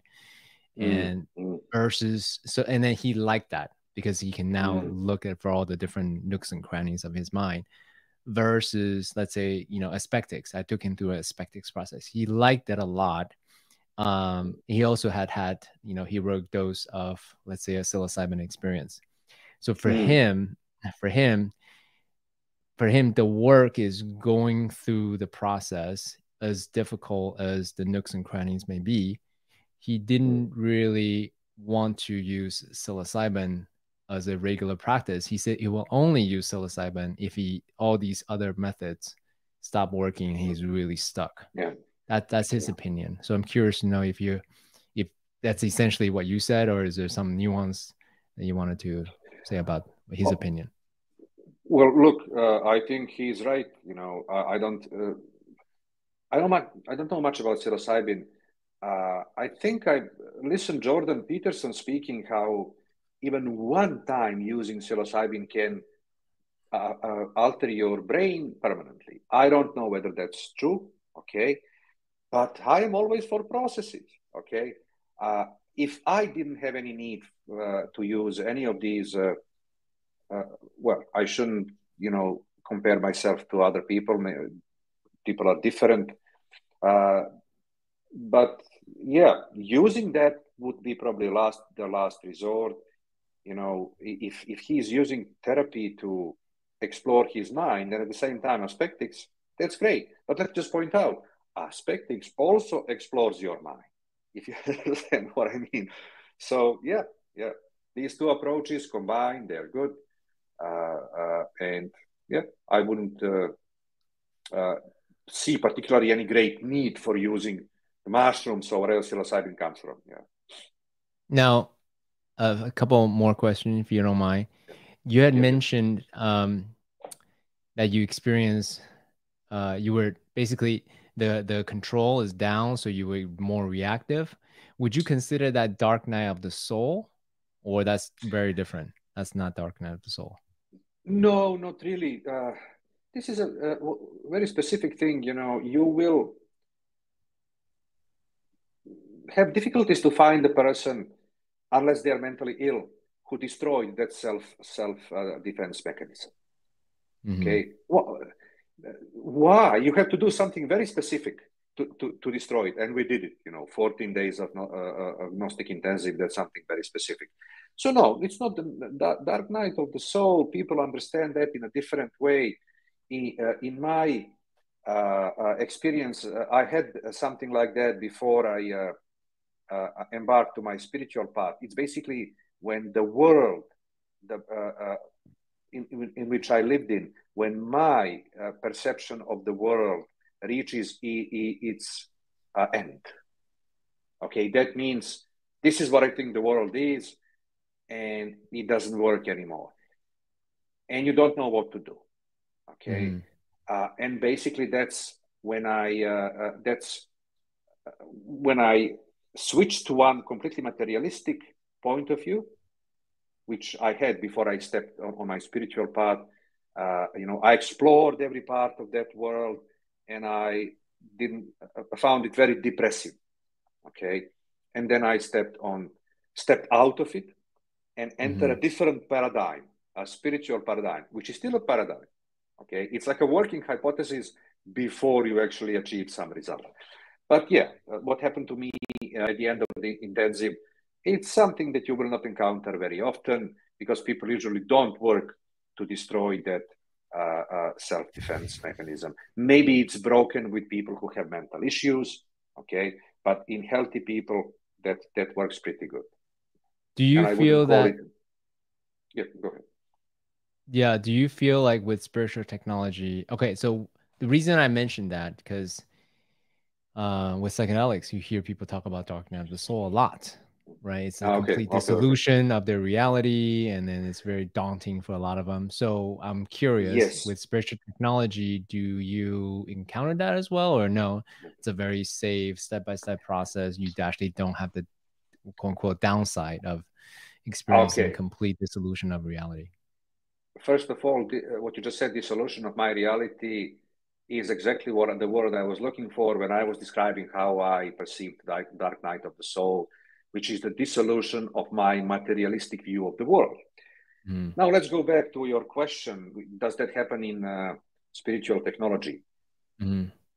We treat that as just another problem. Mm. It doesn't Okay. really matter whether it's fear of heights or everything is pointless, okay, or nihilism. It doesn't really matter. That's the beauty of this approach. Any negative reaction is just a negative reaction. It's just a problem. It's just a construct of thoughts, emotions, identities. So if the dark night of the soul comes up with this methodology, yeah, you can dissolve it like dissolving any other problem. Yeah. Okay, and look, that was easy. It will come up. Yeah, it will come up. These feelings of everything being pointless and nihilistic. Yeah, it comes up. Yeah, it came up to me later 2 or 3 times. But you treat it as a problem. You don't confuse it for reality. Okay, you treat it's not reality. It is my content. Treat it as a problem. Work on it with these methods. That's the approach. Yeah. Now you invented Integra Protocol, is that right? Yeah. And then Integra also Protocol and Satori Protocol. And the Satori Protocol. Okay, great. So now that you have all these tools, obviously, you're the inventor of Integra and Satori. Can you tell us a little bit about the difference? Again, sets of tools, not one for everything. It's just different situations. So when to use what? Well, which one do you want to hear first? Which one do you want to hear about Whatever first? you want to. I mean, I want to hear them all: spiritual technology, Integra, Satori Protocol. So what's in your mind is the similarity and differences, and when to use them, so forth. All right. So look, in spiritual technology, we have a few groups of methods. One group, the biggest group, is the one developed to release emotional problems. Okay, that's like P, Perspectives, Integra. Then you have intensives. Okay, group intensive, Gnostic group intensive, and individual group intensive. That's made for you to experience enlightenment. So it doesn't resolve problems, but it brings you to enlightenment. And then you have the third one, which is called Memento, to recall and release memories of past lives. Okay, so we have these 3. Those are Zivorad's methods. And then the biggest group, the one made to release problems like Aspectics and Pete, they're good. They're great methods. But will they be suitable for every person?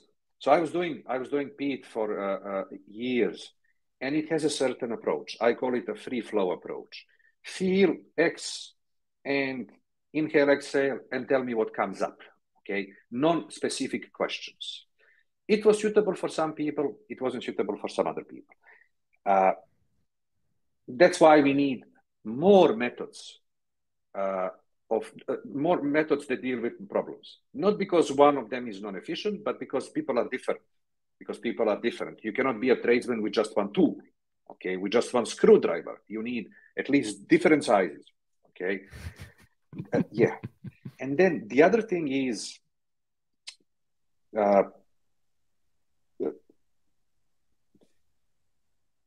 what they address within the human being. All of these methods, they try to disassemble a problem by targeting certain elements. Okay. For example, Pete integrates polarities. Identities are extremely important. So in one period of my life, I realized that I feel I have this need for more efficient work with identities. So I started experimenting how to do that better.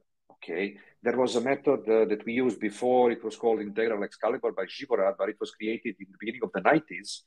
And in the meantime, more room was created for more efficient work with identities. So to be able to more efficiently work with identities, I developed Integra Protocol. And With Integral Excalibur, you were able to integrate one stuck identity in one process. But with Integral Protocol, you were able to integrate quite a few, okay, like a group of identities in one process. So, and then I developed the standard method for Integra, and then the basic methods. Now here 3 methods, okay, which is basic method, standard method, and advanced method for different class of clients. Advanced is for the one who do the easiest class. Then there is the average one, that's the standard. And then those people who have difficulties doing these methods, we use the basic method for them. So basically everybody is covered. What do you get by Integral Protocol? If it's a general purpose method, the same like PEAT and Aspectics, what do you get by it? Well, you get a different approach. So PEAT is more free flow, open questions, non-specific questions. Integra is more specific questions, like what is your need or intention? What is your belief or conclusion? So these are specific. They are guiding your attention narrowly to recognize certain parts of the unconscious content. So for some people, free flow is better. For some people, specific questions are better. And when I added this Integral Protocol to my practice, I was actually much more relaxed because I knew, okay, if the free flow doesn't work, specific questions will work. Okay. So the difference is not what they do. They both release problems, but how they do it. Okay. And also PEAT is focused into integrating polarities, while Integra is focused into integrating conflicted identities. So they target a little bit different elements, but all with the same purpose, to release problems. Okay. But approach is different. This is free flow. This is specific questions. So that's Integra. But my latest method, which I find to be special for me, is Satori Protocol. Okay. And I can briefly tell you the difference between Satori and other methods. So before, in order to experience enlightenment, you had to do either Gnostic intensive, group, or individual. Okay. And you couldn't do it on your own. Okay. So you would go into a group and participate in a group intensive, or you would work with someone who is experienced to guide you. Okay. But you couldn't do it on your own. You couldn't bring yourself into the state of enlightenment. With Satori Protocol, you can do exactly that. You can finish a seminar, and even without any previous experience, you can bring yourself into the state of enlightenment, temporary state of enlightenment, every day, multiple times per day, if that's what you want. Okay, so that's the first thing about Satori. Okay, you don't need a group. You don't even need another person. You can do it on your own. After you complete the seminar, you can actually apply it on yourself. And it doesn't matter if you don't have a day of experience before the seminar, or you haven't read one book before the seminar on spirituality, you can still do it. Okay, so that's the first thing. The second thing is this. The second difference about Satori and other methods is this. Before we had these two approaches, you wanted enlightenment, you use Gnostic intensive, or you wanted a release of problems, you would use PEAT, Aspectics, Integra. So those two approaches were separated. But now with last sentence, one more time. Those two approaches were separated. Okay, you either use methods for enlightenment, but you don't release problems, or you use methods for problems, but you don't get enlightenment. And now with Satori, with methods 3 and 4, they are integrated into one approach. So basically you start from a problem, you release the problem, but you end the process in the state of what we call enlightenment. So that's for me, that's a big thing. It integrates both enlightenment and release, and both spiritual and therapeutical. It integrates both everyday's life and spirituality. Because if you start from a problem, my neighbor is making me angry because he makes noise. That's very down to earth problem. You release that problem, and you end up in the state of spiritual enlightenment. So that is integrating both completely. Yeah. So I'm not very familiar with Satori, but I'm very familiar with aspectics. So is spiritual enlightenment similar to pleroma state, or are they distinct? And no, not really. So Okay. pleroma states, states of emptiness and pleroma states, they are the last step Mm-hmm. before enlightenment. So all these other methods like Pete, Integra, Aspectics, they would bring you into the state of emptiness, Mm-hmm. the last state before enlightenment. Enlightenment is just me. Enlightenment is I am. If you are into the state of pleroma, that's content. That's content. Okay. Mm-hmm. And there is just one more step to go in the state of I am. Okay. De-identified consciousness. Yeah. Mm-hmm. Okay. Good to know. So, in terms of nuance understanding of it, because again, I'm a practical guy, right? Engineering training. So Mm, I get that I want to alleviate myself from, subjective problems. Great. But mm, I also, one of the reasons I like aspectics is this mm, is a nuanced understanding. As we mm, transcend our levels of thinking, you have new ideas. Like the content of which you mm, fulfill the goal potentially are mm, new ideas to solve the mm, objective problems, right? mm, So I was mm, like, oh, that's really interesting. mm. A good way to brainstorm ideas that way. Yep. I'm curious with Integra or Satori Protocol. Yeah. Does it also help you with, um, Yes. solving your Yes. objective problems too?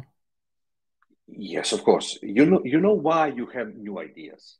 Because you Mm-hmm. prevented charge, which was, you released charge, which was blocking them.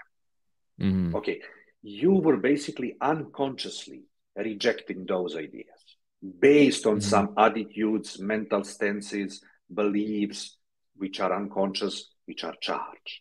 Okay, Mm-hmm. so you can use any of these methods for that purpose. Let's say my goal is to write a book. Okay, or Mm-hmm. let's find another to start an IT company. Okay, Mm-hmm. let's say that's my goal. And then I'm thinking about my options. Many of these options, as they appear, I will dismiss or I Mm-hmm. will don't see at all because I have charge preventing me to do that. Okay, if I remove that charge, and it doesn't matter which method you can do it with Aspectics, Integra, Pete, any of those, then I will be able to perceive those ideas, and then I will think, "Oh, now I get ideas." Well, I would get them before they were just prevented with mental clutter and emotional Mm-hmm. clutter. So you can do that with any of these methods. I see. Got it. Okay. One last question, and this second to the last question, if you don't mind. You during our pre-interview, you had said, "Hey, all these technologies are really effective in removing subjective problems. However, a lot of people still wouldn't take action, right? The goal achievement Mm, aspect of it." And mm, I thought about it some more. I said, "Wait a minute, right? If this is so good at removing the charges, people should be able to take action without any problem at all." So mm. can you help me reconcile those Well, it's two? not that simple. Yeah, it's not that simple. Okay. Okay, let me give you this example. First of all, we Mm-hmm. live in a world which is complicated. It's full Mm-hmm. of triggers, full of triggers. Okay. And I am married and I have children and I have work and I have this and that. And I arrive to you as a therapist and I say, okay, I want to write a book and I want to work on that goal. So you tell me, okay, close your eyes. How do you think about writing a book? And I say, I feel resistance. And we remove my negative reactions about writing the book. Mm-hmm. And then I feel, oh, no negative reactions. I can just sit down and write. Okay. And then I go home. And then my wife calls and she said, oh, look, this happened, that happened. Can you please? A reaction is triggered. Then Mm-hmm. something else happened. A reaction is triggered. Then something. What happens is this, even though I don't have negative reactions and resistance to writing, I am continuously being triggered, feeling a sense of urgency to resolve this and to resolve that. And I keep delaying, even though I don't have any direct charge regarding writing. Okay, so that's one scenario why that happens. Mm-hmm. Okay, so when you do a process, it's not like you become possessed and all of a sudden something, and I start writing a book. I still have to consciously sit down, do it. So that's why I introduced something which is called Integral Protocol module, which has some basic life coaching things like determining actions, how to determine action, how to choose action, very importantly, how to set the deadline for the action.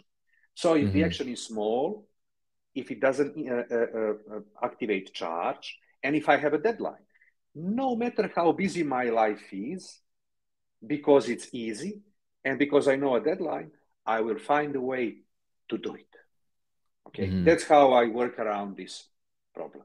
Okay, by defining small first step and defining a deadline. And because in the madness of everyday life, because the first step is small, it doesn't activate charge, and at the same time, I know the deadline, let's say tomorrow until 7, I have that in mind, and I'll find a way to do it. Okay, so that's one scenario. How come we don't have charge on a certain topic, but we still don't do anything about it? Because we are being triggered by many other things. Maybe we don't have the sense of priorities very well clarified for ourselves. Yeah. And that's how it works. If I didn't have anything else to do but writing, I would probably do that. Yeah. Got it. Vladimir, any last words you want to say to people before I give you my acknowledgement? Anything, if they can remember one thing, what do you want them to take away from? Well, look, honestly, I would advise people to learn and do some of these methods. That's what I do. Okay. So yes, other than that, spiritual technology is not something that teaches you what to think, how to behave. I don't have any messages. I cannot advise you anything. I think that's even counterproductive. But yeah, have a look around, do a little research, and maybe you'll learn some of these methods. Try it on yourself, yeah, and change your life. What website should they go if they want to learn more about you and the work that you do? Okay, so my website is namesurname.com, which is quite complicated for people to navigate to. I don't have much content there, but there are books. Okay, there are books, and yeah, doing a little bit of research on Google as well, and YouTube may help. Yeah. Vladimir, I really, really appreciate you being here on Noble Warrior. We cover a lot of ground in the time that we have. We talked about the difference between spirituality and therapy and New Age. We talked about, the different meditation techniques versus the very specific guided meditation technique that we use, and the possibility of integrating and stacking them together. We talked about, the different phases of your personal journey, right? And we talked about, what else did we talk about? We talked about a lot. We talked about many things. Yeah. I'm even surprised how much we actually managed to squeeze in 2 hours. Yeah. Yes. Good, I really personally just really acknowledge you for your sincerity and earnestness and the dedication you have to this work. Not only as a personal practitioner, you actually do the work yourself. 30,000 aspectics, right? 30 years, 3 books. It's obvious to anyone watching that this is something that you deeply believe in. This is your mission. This is, your gift to the world. But I really appreciate also just how you show up, as a teacher, as a guest, and when we were able to navigate this very, I shall say, esoteric, right? This hard to understand things with as much concreteness as we can. So I really, really thank you for your generosity, for being here, sharing your wisdom. Thank you for inviting me. I really appreciate it. Thank you.